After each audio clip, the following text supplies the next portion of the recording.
The Golden Justice Tier 5 Desperado Monkey is here, and out of all 3 Tier 5 Desperados, I think this one is the most cracked one when you buff him properly. So since the update has been out for like a day and a half at this point, we have some numbers on the Desperado towers actually, because people have started doing some testing and everything. And I gotta tell you, this Millipede Desperado, the Golden Justice, is absolutely nuts when you buff him. This placement, by the way, is not a mistake, because we are gonna need a straight line, and we are just gonna be giving this guy so many range buffs. Range is actually really important in just making the Millipede Desperado work, especially the Golden Justice, and that's why I brought Eti as the hero as well. So let's drop Eti. Obviously, as you guys know, level 2 and level 16 at the end gives a range buff to all of the towers in its radius, and we're playing on a hard mode. I want to buy a Sun Temple actually. That's gonna be one of the towers that we buy as well, because I want to properly buff this Golden Justice. This is gonna be closer to God boosting it, so that you guys can see the actual power of this tower. Now before we continue, I just wanted to remind you guys that in case you still haven't unlocked the Desperado Monkey, or you're kind of lazy to gather the pops, you can still buy it from the BTD6 web store, and actually this is the place in which I recommend buying it from, and that's because if you're buying from the web store, Ninja Kiwi is giving you some bonus stuff for absolutely free. So for example, here you're gonna get 2 tier 4 Desperado Insta Monkeys, and this goes for every single deal that they have in the web store. So if you guys are planning on buying your Desperado unlock pack, or basically anything else in the shop, please don't forget to use my code EATANDREAD in the store. Alright, so I'm gonna try and greed out the greater production, and then we're gonna buy some upgrades. I bought the crit, I bought the bullseye upgrade plus the camo detection one for the camo on 24, and the way that you want to combine this one is probably with the top crosspat. So the top crosspat, the quick jog, makes this guy attack faster the further the balloons away from Desperado, and then the next one, the standoff, is he attacks faster the fewer balloons are in radius. And because we're going for the rifle, basically that's the entire melee crosspat, this guy is gonna get a second radius, or a second range if you will, and actually you want to keep him as far away from the balloons as possible, because he gets an extra chance to crit when he's far away from them. Actually, let's go like this. Let me sell one of these farms so we get the Deadeye upgrade a little bit faster, and then we're gonna read up on it in a second. But I think that this upgrade actually has a little bit of AoE, which we are gonna need for a round like this one. Then we do get an ability, that is the Take Aim ability, which is gonna improve this guy's range. So let's see how we're gonna do on 27. It's really close. We have some mana shield, and I think, yes, we're gonna defend it barely though. Alright, so finally starting to get the rage going, so we can barely see a little bit of this portion of the track. Actually, if I use the ability, yes, we do see the track. That's gonna be really important. And once you buy the rifle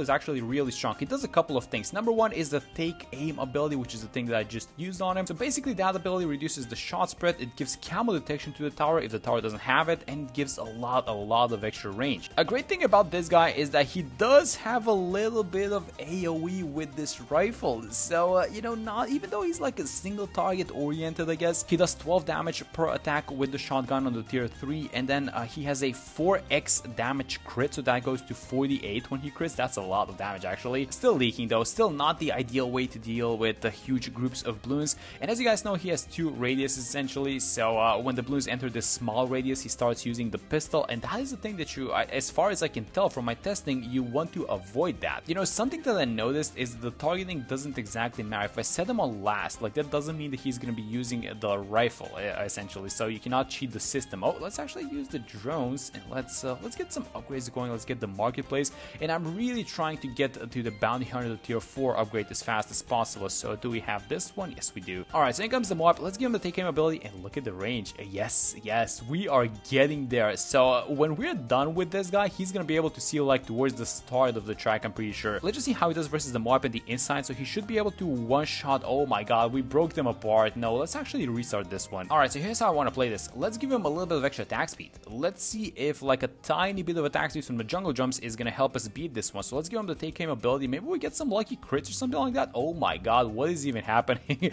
That was not even close this time. But yeah, once the small balloons start rolling in, like he does have some AoE, but definitely not the best. Now once you get the bounty hunter, this is where things start get a little bit more interesting, because I think the AoE of the main attack becomes a little bit bigger. So look at this thing, he's actually sniping 2 of these rainbows with one shot. I don't think that he was able to do this before. And number 2 is that he is one-shotting fortified ceramics. He does 24 damage, but he also does plus 24 to 45 balloons as well. And look at how crazy this guy is. There's basically not a balloon that this guy cannot one-shot, which is absolutely insane. Now he does get this new Mark to Pop ability, which basically oh my god, he's just one-shotting the entirety of the 49 round, isn't he? Yeah, so the Mark to Pop ability basically does this. He marks a couple of balloons and then quick quickly attacks every single one of those balloons, and the catch is that he does double damage to those balloons and they give you double the amount of cash that they would normally. Look at, by the way, how good he is versus like these ceramics and something like a Moab, which is gonna appear in a second. So we did kind of,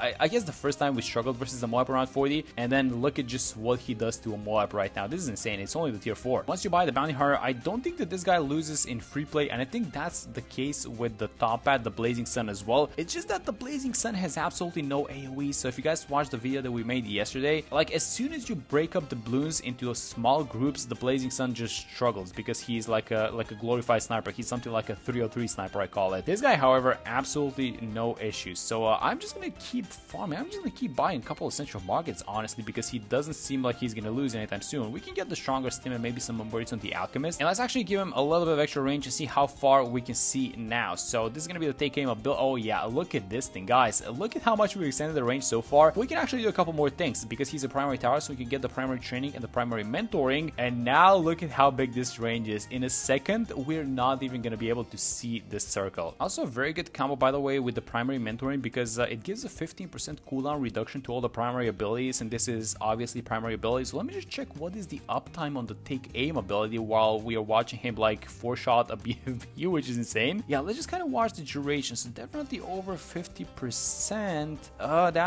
That's kind of close to, I would say, 70-ish% uptime, which is actually really good. All right, so let's watch him versus 63, because he's gonna be one-shotting the ceramics. The question is how much pierce he has on his attacks and how fast he's gonna dispatch of the, oh my god, that's 5 shots in order to dispatch the entire group of ceramics. Let's actually mark the next one. Can we actually mark every single one of them? Because the mark, yeah, he's not gonna be able to mark every one of them though. Oh, but look at the attacks, look at the crits. That was so good. So the marking range, by the way, once you use the mark to pop ability, is infinite as far as I can understand, and then his range also becomes infinite. And wait a minute, is he still not strong? Yeah, he is. Let's just move him back to first for a second. All right, guys, let's finally buy the Golden Justice. I did a little bit of farming, by the way, so that we are ready for the god boosting in a second, but let's buy this thing first off, and then we're gonna start adding some buffs. So the Golden Justice, absolutely insane tier 5. You guys have probably seen what it does by now, but I'm not sure if you have read the numbers on this thing, so let me just give you a rundown on everything is happening. This guy and the I guess the bounty hunter as well has this passive ability, which is marking balloons. So instead of clicking the button, he actually does that passively every 9 seconds, I believe. The marked balloons take extra damage, and this guy, his main attack gets upgraded by a lot. As you guys are seeing, he's like literally 2-shotting. Look at this thing. That was a 45 Moab. There's like a million BFBs here, so he's gonna attack the first balloon. He's gonna go through every single one of these guys, and that's what makes him so good. He does 210 damage per attack, and he does an extra 210 to 45 balloons. Now there's a thing happening with a critical chance with the Golden Justice, and it's that the crits get upgraded from 4x to 8x. So what I'm telling you guys is that this guy can do 1680 damage per attack as long as he crits. Now the way that these crits work is very interesting, and it goes like kind of in line with the entire tower. So he has a 2.5% base chance to crit, but he gets a 0.4% extra chance to crit for every distance, for every unit of distance the target is far from him. So basically, I know that sounds like a mouthful, so basically as far as I could understand it, for example, the Buccaneer has a range of 60. So for example, if let's say this is 60 units, then somewhere around here would be 120, and somewhere around here would be 180 units. And if you multiply 180 by 0.4% chance, that is going to give you 70, well actually it's a little bit over 70% chance to crit. So basically, as long as the target balloon is as far away as possible from the Golden Justice, the chance to crit goes up. And this is the exact reason why we're giving him range buffs and why we placed him over here in this spot. Now, so it's around 84, and the balloons are coming a little bit closer to its range. Now when they go into like, because the small radius obviously gets improved the more range you give him, so when they go into this small range, he starts using his pistol. And the thing with the pistol is that on the Golden Justice, apparently that is an AoE attack as well, which is really cool. But let's finally overclock him. I'm gonna get the ultra boost as well, because we want to get him to 10 stacks, and we don't want to let these balloons come near the tower actually. All right, let's actually count the amount of crits that this guy is gonna get on this round. So 1, 2, 3 out of 3, that's a miss, and that is a hit. So that's 4 out of 5 shots. All right, so let's see how he does versus versus DDTs, I've actually not seen this, but something I'm noticing is that, you know, even though we're giving a lot of attack speed, we still want to be slowing or kind of keeping the balloons outside of his range. So I wouldn't mind doing something like this, actually, maybe like a relentless blue here on the side. All right, let's watch 94. So obviously this is one of the beefier rounds, and I'm pretty sure he's going to be 3-shotting the BFBs, if not less. That's a crit, that's a crit, oh my god. He 3-shots the BFBs in round 94. I'm telling you guys, this guy is nuts. And we don't even have that many things that are not doable in a normal game. Like, for example, you don't even need the Ultra Boost. You can just overclock him. This is reasonably priced, I think, at about $43,000, I think, that we paid for the tier 5. Alright, so Eddie is going to get level 16, so we're going to get a little bit more range as well. It's really important to kind of keep Etienne between levels 16 and 20, actually, because level 20 he gets this passive UCAV, but it's fine. We have the cash to pull it off. Eddie is also going to get level 16 kind of soonish. Let's just watch 95 in the process. Let me give him the take aim, and oh my god, this is so insane. Look at this thing. Every shot is a crit, guys. This is like not even funny. Is this actually 70%? Yeah, there we go. It's actually about 70%, yeah. But he is so good, and we have so many buffs left to give him. Let me check the Ultra Boost stacks. We're at 9. Alright, so this is going to be the last one that we're about to give him. Alright, I'm going to buy a couple more farms because this guy is not losing anytime soon. So Eddie is level 16, and once we use the take aim ability, yes, we can no longer see the range. Okay, let's see how we do versus 98. I'm not exactly seeing the round at this point. Like, I was really excited to see how he does it versus 98, but the ZMGs are gone. It's only the 45 BFBs. I mean, everything is getting 3-shot. Yep, absolutely nuts. Yeah, I don't know, guys. Like, this is 45 DTs. Again, everything getting 1-shot. In comparison to the Blazing Sun, like, I'm just so impressed by this tower and so in love with this guy. I thought that the Desert Phantom was like a very cool one, but now that I've actually gotten to play the Golden Justice, I don't know, I'm changing my mind on this guy as well. He's absolutely insane. This is a bad one, by the way, which he's just sniping, although the crit chance obviously goes down. So again, you want to keep everyone at bay and as far away as possible. All right, so I think it's finally time. Let's start selling off some of our farms, and let's buy the Sun God actually. So let's start off by buying the tier 4 somewhere around this area. So let's go like this. Let's buy the NG. We're only going to be making a support tempo, so not exactly worried about other sacrifices. We want to have it as far away as possible. Let me buy this thing again, and then let's buy the True Sun God. So after buying this guy, let's give him some range. So the Desperado is in range, and this guy is just now gonna go ham. Now, can we do something else? Yes, we can do 2 more things actually, but we need to sell all the other farms. Number 1, we can buy a top path Monkey, the Lord of the Abyss, and this thing actually gives pierce. It is a 40% extra pierce of all nearby towers, and this guy like has, I don't know the exact number, but he has like 1,000,000 pierce anyways. So basically this is gonna be really helpful in just going through all these balloons. Number 2, we can do this, the Homeland, and then number 3, we can buy the Energizer Sub, which is going to reduce the cooldown of our take aim ability, so it's going to be like at 100% uptime, I think. Let's actually try it out. Let's use the ability, and let's just, oh my god, look at this range, by the way. You cannot even see the range, but you can see the circle like here from the outer side. He can almost see the start, and the crit chance at this point is like closer to 100, right?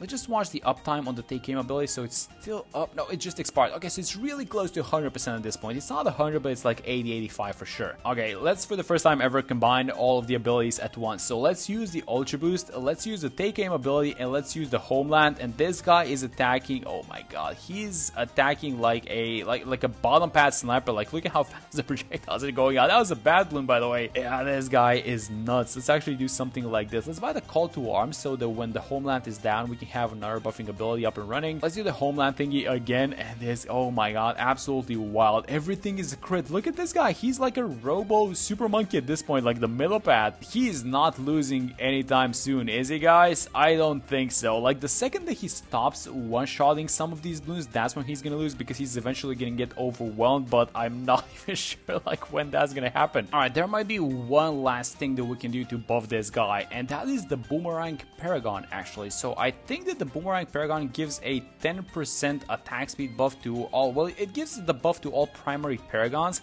but I'm not sure if it gives it to all primary towers as well. So we are about to find out. So let's buy the Glaive Dominus. We're gonna have it on the side. It's only gonna be a degree 1, and he's not gonna be taking any pops, but let me actually check. Oh my god, he actually does get it. Look, he does get an extra 10% attack speed. This is insane. You guys know what this reminds me of? I just remember this is like a Ray of Doom, right? It's just like a straight line, and whatever touches touches the straight line, it just gets destroyed instantly. So round 139, and this guy is not even like close to losing at this point. I feel like when he does lose though, it's gonna be pretty fast. So he's just gonna start using his gun, I think, yeah, just like this, and then he's just gonna lose in a second because he's gonna pull out the wrong weapon essentially. So let's give him the take aim ability. That was a 45 bad, just like casually getting destroyed. Is this guy busted or something? Like, I know that we're god boosting him and this is obviously skewing the results, like this is not how the tower performs, but without like, even with like half of these buffs, even with like just an overclock and just a couple of range buffs, I think that this guy is absolutely nuts. 150. Absolutely wild, but this might be the last round. In fact, the rounds that we've kind of struggled on are rounds where, yeah, just something like this happens. So there are like bad balloons and there are DDTs, and while he's focusing the DDTs, the bads are just covering a huge percentage of the track. Something that has happened in the past few rounds is that the Boomer Paragon and like these all other towers started helping out a little bit, so that is obviously not fair. But if we do get, like, we're gonna get the pop on this one, and yeah, we do get the knockback, but this guy's attacking with the pistol, and that is not good because I don't think the pistol itself can deal with all these balloons. So I think it's safe to say that he made it into like the 150s. If it wasn't for the other towers, he was obviously going to lose, but come on guys, this is absolutely insane what we're witnessing. So I think we're gonna call round 150 the end for this guy, which is nuts to begin with, but he is such a fun tower, and in comparison to the Blazing Sun, I mean, what a tier 5 this guy is. The Golden Justice, absolutely insane, and I love this guy. I love this guy so much. So yeah, that's gonna be for this one. I think we're gonna end it off here. Thank you guys so much for watching the video, and I'm gonna see you all very soon for the next tier 5.